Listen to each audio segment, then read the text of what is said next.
Bienvenue Stop Invest, la chaîne des top d'investissement. Ici, on parle essentiellement d'entreprises de qualité. Avons-nous une opportunité d'investissement sur Apple? Enfin, techniquement, c'est ce que je devrais dire. Mais aujourd'hui, on va parler ici. Je vais proposer ma note d'analyse par rapport aux résultats financiers d'Apple. Je pense que vous connaissez à peu près qu'est-ce qui s'est passé pour Apple, etc. Mais voilà. On a déjà fait une vidéo précédemment ici, vidéo quantitative. Donc, on va aller très rapidement ici. D'accord? Donc, moi, j'aime bien, comme je l'ai dit tantôt, lire les rapports financiers, écouter les conférences call avant de donner mon avis quantitativement sur des entités. Je l'ai fait précédemment pour d'autres entités ici. Donc, juste l'analyse quantitative pour Apple qui date à peu près du mois de janvier ici. Mais aujourd'hui, je vais juste m'arrêter à ce que je pense des résultats actuels. D'accord? On va faire un résumé global ici et à quoi s'attendre pour les trimestres à venir. Donc, Apple a dévoilé son bilan financier pour le premier trimestre fiscal 2025. Donc, il faut rappeler une chose. Son année fiscale se termine généralement en septembre. OK? Donc, le mois de décembre, ici, quand elle publie ses résultats généralement en janvier, ça représente généralement ici le premier trimestre. OK? Alors que d'autres entreprises sont au quatrième trimestre, etc. Donc, c'est tout à fait normal. Donc, c'est-à-dire que ce bilan financier-là révèle ici une santé robuste avec des chiffres records et une croissance des secteurs stratégiques. Et pour la petite histoire, Tim Cook a qualifié le trimestre précédent ici du meilleur trimestre. Il a dit que c'était le meilleur trimestre de l'histoire de Apple. Rien que ça. Mais on va quand même creuser histoire de voir est-ce qu'il y a des choses inquiétantes à l'intérieur. D'accord? Donc, pourtant, derrière ces succès, des ombres pointent à l'horizon. Voici ce qu'il faut retenir de cette période clé et ce que cela signifie pour les investisseurs. Mais déjà, Apple fait quoi? Si vous êtes nouveau, peut-être qu'il y a des gens qui pensent que Apple, c'est juste les téléphones portables, etc. Mais moi, je vous ai toujours dit que pour moi, Apple, je vois ça différemment. Et bon, on va en parler. C'est simple. Apple, icône technologique, domine le marché avec ses produits emblématiques. iPhone, Mac, iPad, iWatch, et j'en oublie. Et un écosystème intégré qui allie matériel et services. Écosystème, matériel et services. C'est la force d'Apple. OK? Donc, ces services comme Apple Music, Apple TV, iCloud et l'App Store captent une clientèle fidèle tandis que son design épuré et ses innovations redéfinissent les standards. Au niveau des innovations, certains vont dire non, Apple n'innove pas, etc. Les Samsung sont généralement meilleurs, etc. Oui, ils peuvent bien se permettre d'être légèrement en retard ici, mais n'empêche que la force d'Apple, c'est avant tout son écosystème. Et quand on dit même parfois innovation, il faut vous remarquer qu'Apple a une stratégie simple. Elle veut internaliser tous les composants ici dispendieux de ses appareils. Ça a commencé avec les différentes puces pour les MacBooks. Apple fait ses propres puces que vous pouvez uniquement retrouver dans les MacBooks. Maintenant, je pense que... si ma mémoire est bonne, ils ont commencé à faire la même chose avec les iPhones également. Et petit à petit, ils vont avoir tendance à le faire sur d'autres produits à l'intérieur des iPhones, de telle sorte que si vous voulez généralement les produits les plus avancés, vous avez uniquement à aller vers Apple. Mais après, comme je l'ai dit, c'est l'écosystème Apple qui m'intéresse. OK? Mon raisonnement va être biaisé. J'ai été actionnaire d'Apple. Vous connaissez l'histoire pour les anciens. Ensuite, je suis un utilisateur d'Apple, les yeux fermés. J'ai toute la gamme, tout ce que vous pouvez imaginer. Bon, sauf les produits extrêmement dispendieux comme le fameux écran XLR, ou ce genre de choses-là. Mais MacBook, iPad, iPod, iPod aujourd'hui, personne l'utilise. Mais j'en ai un quand même, bizarrement. Il est vieux, mais... quand même, pour la petite histoire. Donc, vous avez le iPad, l'iWatch. Qu'est-ce qui manque? Il manque juste le casque de réalité virtuelle. Malchance, j'ai préféré prendre celui qui vient de... Enfin, pour Apple, c'est dispendieux. 3 000 $ pour ce truc-là. J'ai acheté un truc de... Comment on appelle ça? Je suis en train de tester. C'est le truc de MetaQuest, le 3S. Donc, j'essaye de voir à peu près à quoi ça ressemble. Parce que moi, je pense, quand on parle de métavers, pour ceux qui vont lire ici la note d'analyse sectorielle concernant le secteur d'activité d'Apple, Apple ici exerce ici dans le secteur ici du matériel informatique, matériel informatique et périphérique de stockage. Voilà. Donc, c'est son secteur d'activité principal. D'accord? Donc, ici, vous allez vous rendre compte que le métavers, pour moi, a une connotation. Ça signifie réalité augmentée. D'accord? ou virtuel si vous voulez. Donc on peut appeler ça métavers, mais c'est la connotation que moi j'ai ici par rapport à ces différents éléments. C'est intéressant, mais ça fait mal aux yeux. Moi j'ai essayé, je l'ai à peu près depuis une semaine et je ne vais pas vous mentir que je ne me vois pas les porter toute une journée. Ça me fait, enfin déjà j'ai mal aux yeux normalement, mais imaginez avec ça, c'est un peu, voilà, voilà. On va se dire ici qu'on n'est pas là pour parler ici de MetaQuest ou quoi que ce soit, mais juste pour mentionner ici que Apple a beau ne pas innover, mais elle est toujours à la page. Apple est toujours à la page. OK? C'est une compagnie qui est toujours à la page. Même si on a un trimestre ou deux trimestres de retard, n'empêche qu'on est toujours à la page. OK? Apple n'a pas un an de retard sur qui que ce soit. Mais technologiquement parlant, j'avoue que les Samsung ou je pense que c'est Xiaomi, ils ont souvent des téléphones extraordinaires. Mais Huawei également, c'est magnifique. Mais c'est pas ça qu'on demande à Apple. Moi, j'ai un iPhone et je m'en fous des photos. Je ne prends pas de photos. C'est important, mais je suis nul en photographie. D'accord? Mais j'ai quand même un iPhone qui est assez correct pour des photos. D'accord? Donc, on continue, n'empêche. Enfin, allons-y. Voilà, les aléas du direct, les amis. Donc, j'étais au niveau de la description d'Apple pour ceux qui ne savent pas à peu près ce que l'entreprise fait, etc. Donc, faut également mentionner que la présence d'Apple dans le monde entier fait d'elle ici une marque synonyme de qualité et d'engagement d'utilisateur. Et on va parler d'engagement utilisateur ici tantôt tout à l'heure. Donc, prenons un exemple simple. Vous streamez un film sur Apple TV depuis votre iPad, commandez un dîner via une app sur votre iPhone que vous avez préalablement téléchargé sur l'App Store et vérifiez vos photos de Noël sur votre MacBook, des photos qui ont été prises avec votre iPad ou bien votre iPhone. Et je mentionne encore que si vous commandez le dîner ici, peut-être vous allez payer avec Apple Pay. Vous me voyez venir, n'est-ce pas? Tout synchronisé via iCloud. C'est l'écosystème qui fait la force. Donc, cette expérience fluide qui mêle produits et services, c'est l'essence d'Apple au quotidien. Quel est l'avantage concurrentiel d'Apple? Question ouverte. Laissez-moi vos commentaires ici. Je vais voir à peu près ceux qui font leur devoir. OK? Bon, après, vous faites ce que vous voulez, mais la question ouverte, donnez-moi le nom de l'avantage concurrentiel.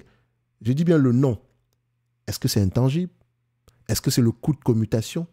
Est-ce que c'est économie d'échelle? Ou bien, il y a un autre élément ici, mais j'en ai parlé, il y a une vidéo ici qui vous parle de ça, c'est quoi les différents avantages concurrentiels. D'accord? Je vous laisse aller en commentaire. Ensuite, rencontre dans le vif du sujet.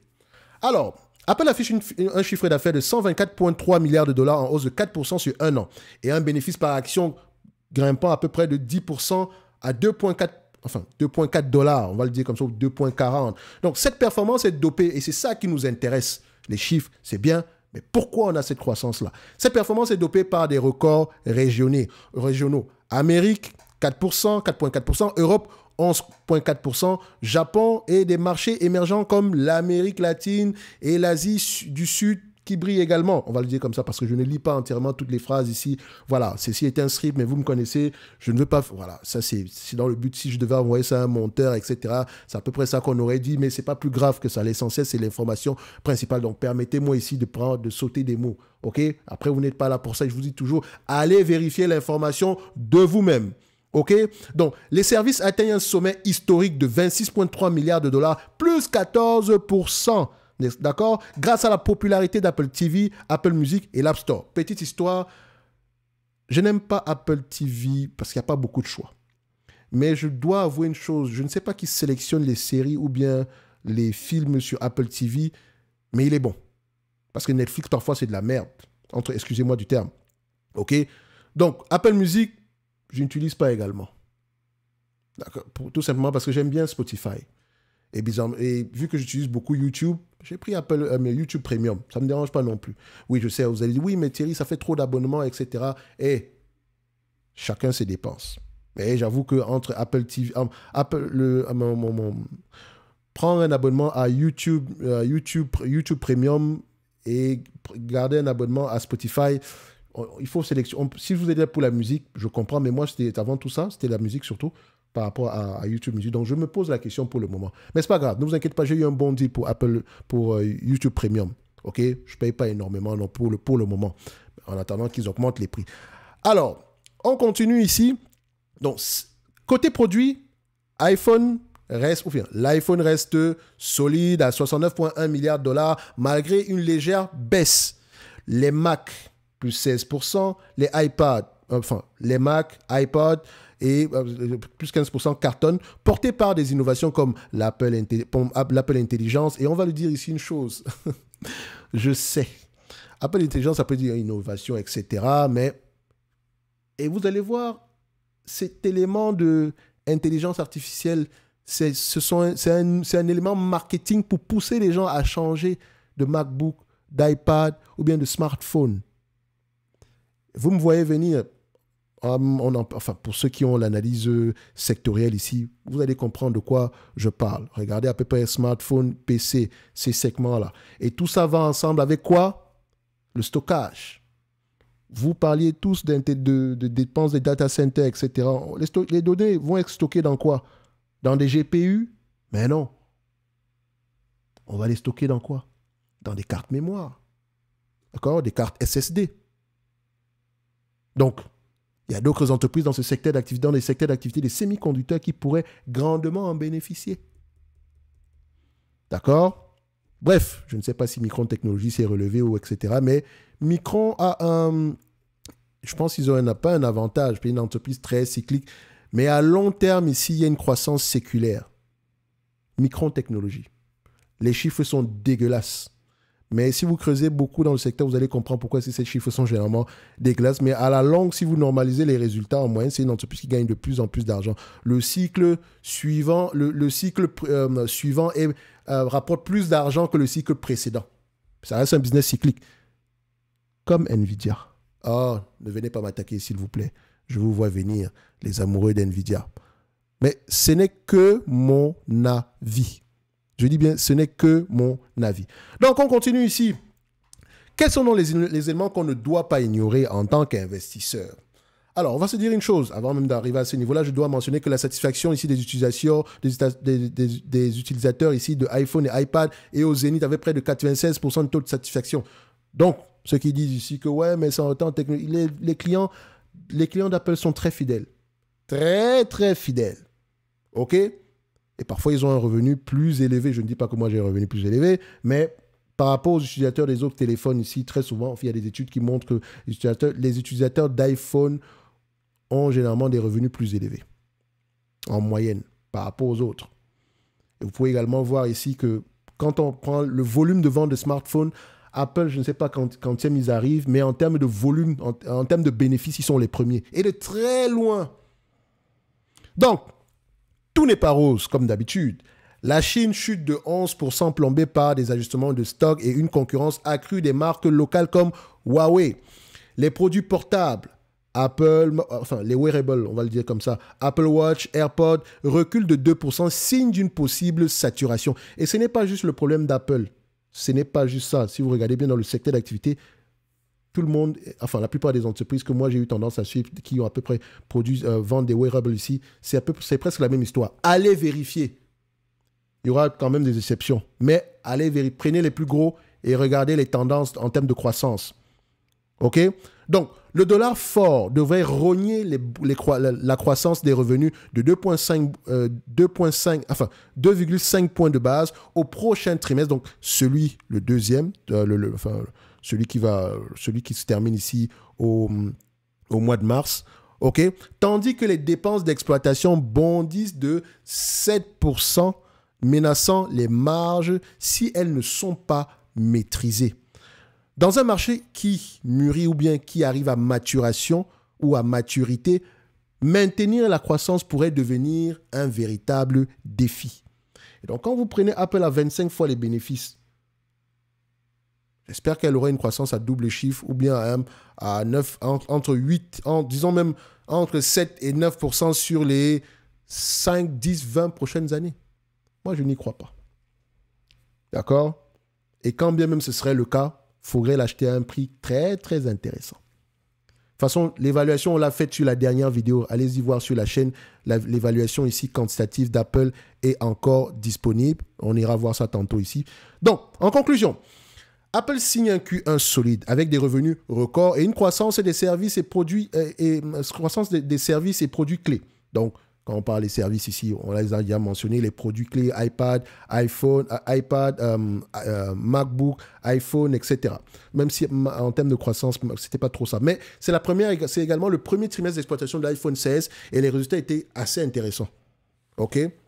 Donc, on continue ici, mais les contraintes en Chine, les wearables en retrait et les pressions externes, à savoir taux de change, coût de production, appellent à la prudence. L'avenir dépendra des innovations, de l'IA et des conditions économiques globales. Pour les investisseurs, Apple reste une valeur phare. D'accord? Donc, on va se dire une chose, c'est une belle entreprise. Elle mérite d'avoir une place dans n'importe quel watchlist. Et puis d'ailleurs, elle est dans ma watchlist. Watchlist que vous pouvez retrouver ici dans le service Top Premium avec les notes d'analyse, le pack du débutant, les notes d'analyse sectorielles, ainsi que la possibilité de demander ici des analyses quantitatives. Et pendant que vous serez sur cette page-là, premier commentaire en description de la vidéo, allez-y vous abonner à la newsletter.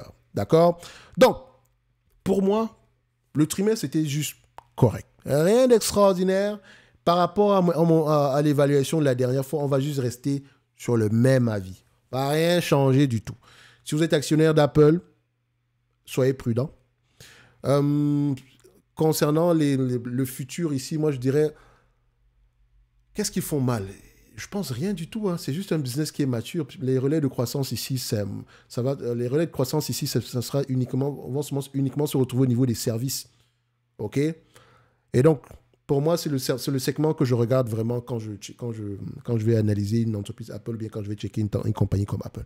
Bref, ce n'est que mon avis et non un conseil d'investissement. Comme d'habitude, je me réserve pleinement le droit de me tromper. Et en commentaire, dites-moi, c'est quoi le nom de l'avantage concurrentiel d'Apple? Merci, au revoir. Un like, un abonnement, un commentaire. Bon, après, vous faites ce que vous voulez hein, dans tous les cas de figure. Pas de like, pas d'abonnement, pas de commentaire.